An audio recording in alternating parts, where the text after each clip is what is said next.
Photoshop's pen tools are the key to creating vector paths to draw shapes, cut out objects, or create masks. And the best thing about making vector paths is that they're resolution independent, so I can scale them to any size without losing any image quality. Now, we're going to start with the Curvature pen tool. And what I love about the Curvature pen tool is that I can just set down points and then kind of bend those points and pull them into any shape that I want. So let's just see how this works. I'm going to ignore the pear shape for a moment, and I'm just going to click once, and that's going to lay down my first control point. And I've got the pen tool set at its default, so we're just creating a path right now, and then we're going to convert the path into a shape, and I'll explain more about that in a moment. But I have my first control point laid down. I'm going to click to set the second one, and you're always going to get a straight line between the first control path and the second control path. It's not until you lay down the third control point that you're actually going to see this path curve. All right, now I'm going to close this path by clicking on the starting point, and you can see that the icon changes for the tool, and that just creates a closed path. Now, if I want to add a point to this path, I can click anywhere on the path to add the point. If I want to move the point, I just click and drag it. You can tell what control point is selected because it's filled with blue.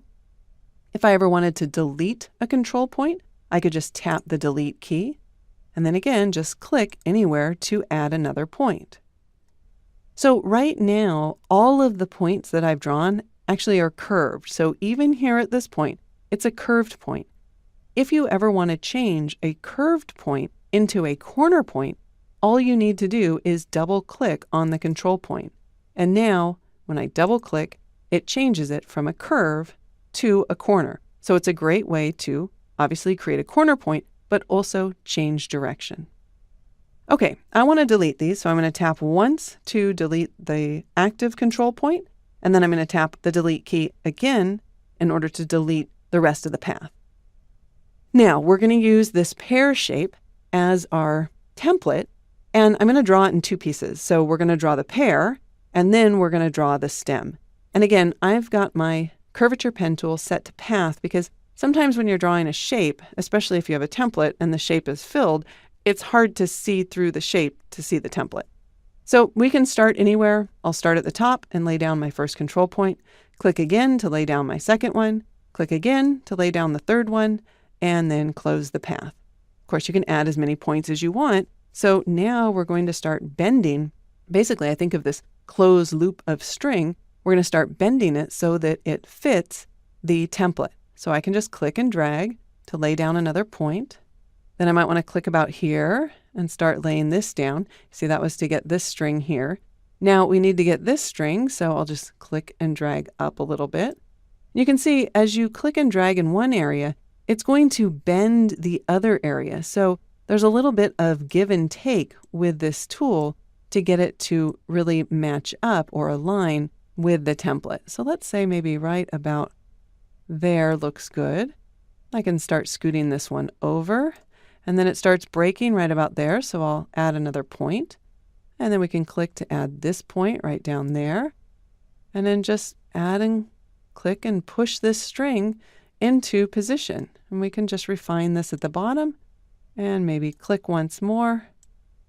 And there we go. So now we have the shape of the pear, but this isn't a shape layer. In fact, if we look at our layers panel, we still just have the background. If we look at our paths panel, here we can see the work path that we've created. You have to be a little careful with work paths in Photoshop because if I were to click off of this path and then start drawing another path, it would actually delete this work path. So I want to do one of two things. I either want to use the flyout menu here and save the path, or I can convert the path into a shape. And let's look at our layers panel and then click on the shape icon here. And we can see that Photoshop has converted that path, or actually it's duplicated it so that it's now a shape layer. It filled it with my foreground color, but we can change that color by double clicking on the shape and then selecting a new color from the color picker. Or we can switch tools. And in this case, we can either select one of the selection tools, either the path or the direct selection tool, or we could select one of the shape tools. Either way, what I need is I need access to this fill command that's in the options bar. So like I said, either one of these, I'm going to select the path selection tool just because I want to show you that it also allows you to move the path if you ever need that. So let's just undo that drag path. But now from this fill option, I can click and choose whether I want it to be filled with a solid color, a gradient, or a pattern. In this case, I want it to be filled with a gradient. I can select from any of the different presets. I think I'll select one that just has a two-stop gradient, meaning it gradates from one color to another. I'll double click in order to change the color. So in this case, I want to start with kind of a orangey red color, make it a little more vibrant. And then I'll double click on the end color stop, and we can bring that maybe to a little bit, let's make that a little bit brighter yellow. Okay. So by default, you might be working with a linear gradient, not a radial gradient, but I'm going to switch that to radial. And I actually want the red on the outside, so I'm going to use this icon here to switch the start and the end color. And then I'll just tap Enter or Return in order to dismiss that fill picker. So the thing is, I would like to reposition the gradient within this shape, but I couldn't do it using that icon. Instead, I need to double click now on the thumbnail on the shape layer because that will bring up the gradient fill. Now I can tell it to disalign, or I can uncheck this so it's no longer aligned with a layer. And then you'll notice that I can just click and drag within the pair in order to change where the center of my radial gradient is. All right, excellent. I'll click OK, and then we're going to hide this layer for a moment so that we can see the stem layer. And we're going to return to our curvature pen tool. Now, up in the options bar, it's set to path, but let's change that to shape. And I'm going to use the select menu and just deselect all of my layers for now. Then I'll click to add 4 different points. I'll click here and then here. Now, I know that I want all of these points to actually be corner points, not curve points.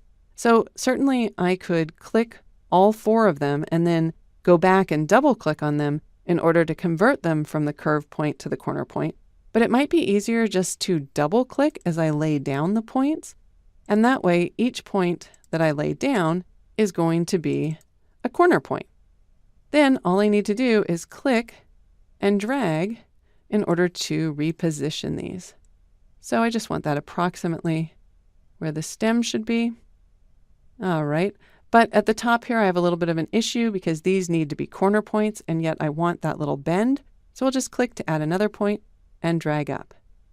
All right, this created shape 2. If I need to change the color, I can just double click on it and then choose a different color. In this case, I want it to be kind of a brown color, maybe like that. I might need to refine it after I turn on the visibility of shape 1. So let's click OK and make shape 1 visible. And then I can just tap Enter in order to hide the path. And I think that's looking pretty good. So we can either hide the background layer at this point, or we could go ahead and fill that. So let's just go to Edit and Fill. Let's fill it with white and click OK, just in case our template is a little bit off.